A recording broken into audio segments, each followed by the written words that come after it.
What's up, everybody? My name is Tucker. In today's video, we're going to be talking about the only 3 NBA MVP candidates that really matter. If you enjoy the video, make sure to leave a like rating on it and subscribe to the channel as well for more content just like this every single day. With those things said, let's go ahead and get started. Okay, so we're going to be talking about 3 players today at this point in the year, and presumably for the rest of the year, assuming that these guys continue to stay healthy, these are the 3 players that matter when it comes to the MVP race. And it's really, really interesting because in the past, I've looked into historically what the MVP race looks like, and it breaks down into a couple of different categories, but essentially it's either first-time winners, players that won the award in the previous year, or LeBron. Those are the only 3 categories really in MVP winners. It's very rare to have non-consecutive MVP winners that are not named LeBron James because people just get tired of voting for the same players over and over again. It's a reason why in the past, someone like James Harden has not gotten more MVP buzz. But in this scenario, we have 2 guys that have won an MVP previously, however, did not win it last year. And then we have the guy that won it last year. I think it's pretty clear the 3 players we're going to be talking about in this video. So let's just go ahead and get to it, get to each of their MVP candidacies and talk about where this is probably going to go throughout the rest of the year. So first up, in no particular order, is Steph. Everybody loves Steph. I would argue that in terms of like NBA fans, for some reason, there are like former players that have a huge issue with Steph for whatever reason. But in terms of like overall, I feel like Steph has a really high approval rating amongst fans, amongst the media. Everybody loves Steph. They can identify with him if they're a fan because he's not 7 feet tall. He's a relatively normal sized person going out there doing really, really cool things in the basketball court. People love the way that he plays. People love what he represents in terms of being a really good teammate and driving winning basketball while also being really fun and being really flashy and having a historic season at this point, breaking the record. There's a lot of things going for Steph, not to mention the fact that Golden State is back at the top of the league once again, despite the fact that Klay Thompson has not been healthy to this point in the season, despite the fact they've had guys in and out of protocols, just like every team has. There's this concept and this idea that I do think is true, that Steph has truly become almost the ultimate elevator of teammates around him because he attracts so much attention offensively. He really competes defensively, sets the proper tone, and the system they have there in Golden State complements what he does perfectly. And so when you're looking at just the value brought to a team, the most value you can bring, Steph has a very, very strong case for that. The second player, of course, is Nikola Jokic, who won it last year.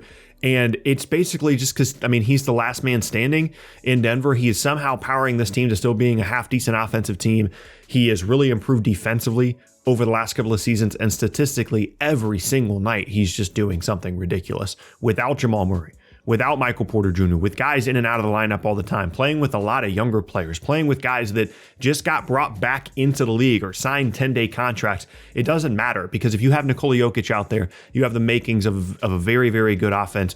And that's the core of his MVP candidacy is as much as Steph elevates other players, Jokic can be the focal point of everything every single night and elevate those guys in a way that is similar to Steph, but also different in other ways because he's the hub of the offense. He can do everything. He can be a dominant post guy. He can be an incredible passer. He can space. He's a great screener. Whatever you need Nikola Jokic to do, he's there. And again, it helps if you're trying to win your second. It helps if you just won one because there's less fatigue rather than like, oh, this guy won an MVP. Let's just put him over to the side in the corner there. I can't explain why, but when you look back at the history of the MVP award, it's very clear that that's how it breaks down. And then it's Kevin Durant. It's a super cool story because I don't know if anybody else remembers this. I vividly remember when Kevin Durant tore his Achilles and then we go into that offseason and he's going to be a free agent. There were people, and I'm not talking about like people on Twitter. I'm talking about like people on very large, sports TV stations talking about, do you really want to give Kevin Durant a max? He just tore his Achilles. I don't really know if he's going to be able to recover properly from that. And granted, there was a legitimate concern. I'm not trying to downplay the fact that Kevin Durant returned from a torn Achilles and has played as well as he has. It's an incredible accomplishment. But he's arguably, it might not actually be an argument, he's probably the best scoring forward of all time. And yeah, an Achilles injury is going to be a tough thing for him to come back from. But all of the scoring ability that he had before is still there. He can still get to the rim, and he's just been incredible for Brooklyn. I've watched, I would say, all but 1 or 2 of the Nets games in their entirety. And they're like, if he's not there, if let's just say if he missed 15, 20 games, they would be a 500 team at best. There are games where down the stretch, he just wins them games. He's the best, in my opinion, he's the best fourth quarter scorer in the league. He is incredible in the mid-range. He's not shooting as many threes this year, it doesn't feel like, but he's really just trying to establish a rhythm within himself. He's improved as a playmaker significantly. I think he owes his time in Golden State to that. I think he sees the floor better than he did earlier in his career, and he really competes defensively as well. And again, there's, of course, just like for the other two guys, a very large statistical argument for him as the MVP. So as we move forward now throughout the rest of the year, how do each of these guys win it? I think the most difficult player to win this award is actually Jokic. Because again, when you go back and look at the history of MVPs, typically you're a top 2, a top 3 seed in your conference, normally within the top 1 or 2. And I just think it's going to be difficult for Denver to get there. I mean, Jokic could average a triple-double with 27 points a game. And if the Nuggets are the 5th or the 6th seed, I know that they're dealing with injury issues and things like that, but the bottom line, it hasn't really mattered unless you're Russell Westbrook with the Thunder team got like the 5th seed. It hasn't really mattered historically what your numbers are or how much of an impact you've had on your team despite injuries.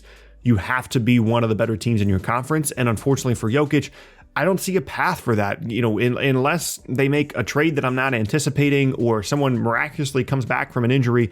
The West is just too deep, and even as great as Jokic is, there's just a handful of teams I like better than them in terms of a regular season team moving forward, and they're going to get to the playoffs, and he deserves a lot of credit for that, but I don't think it's going to be up to him. I think the race is going to come down to Steph or KD because their candidacies are very similar. They elevate their teams in different ways. They both mean a lot to each of their teams, and both of them are going to have a chance to finish in the top 2, potentially with the number 1 overall seed in each of their respective conferences. And there's difficulties in each of those conferences in terms of depth, in terms of protocol issues. They each will have had to overcome a lot to get to that 1 seed. However, this is just my gut feeling. I feel like if you compare the last 7-8 years of their respective careers, Kevin Durant and Steph, people just like Steph more. And even if they don't want to admit that, even if they want to admit, hey, I'm not saying this is the case, but let's just say, for example, KD has a better overall season than Steph.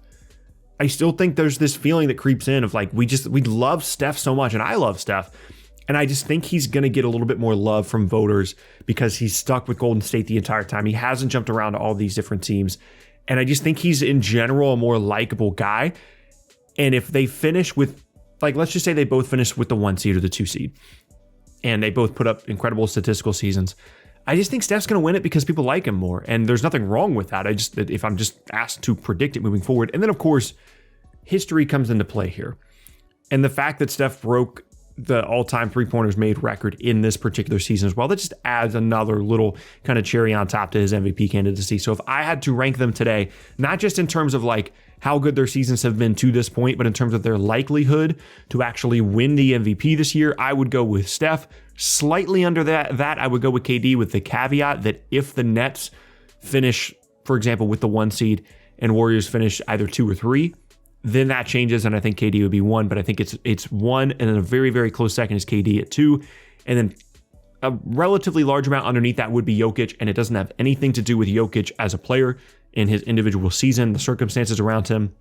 It's just, I don't think the team is going to finish with a good enough record to stand up to historically what the MVP has meant, and that is largely the best player on the best team or one of the best teams in the league. And if you're not one of the best teams in the league, like I don't anticipate Denver being from a regular season standpoint, I think that hurts Jokic's candidacy.